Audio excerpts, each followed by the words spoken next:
也下晡有50外個無人機的使用者去交通部抗議，公部門講無人機禁限行區是愈來愈快，連訓練的區域都封禁，要求政府愛來全面檢討即馬禁限行區劃設的機制。也民航局是回應講，新增加禁限行區是原則開放，例外禁止。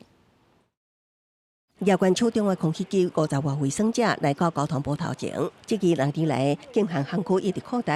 民眾無法度知影空氣劃設日期，也唔知影敢是有定期檢討機制，拍開 App 就看到愈來愈快的紅色禁止範圍。突然之間就是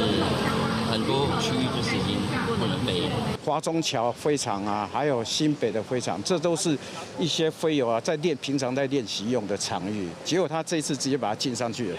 313反無平等空氣聯盟50外衛生者18下晝去交通部抗議民航局6月20日公告上新無人機禁限範圍，除了將原本飛行禁止航區為3公里擴大到5公里，也增加23禁限航區。聯盟呼籲愛全面盤點所有限制空氣敢有違設必要性。飛航特殊活動或是要做演習或什麼的時候，其實可以用臨時的方式去增加這些禁限航區，其實不需要直接把這些禁限航區放在這個公開透明的網絡上面，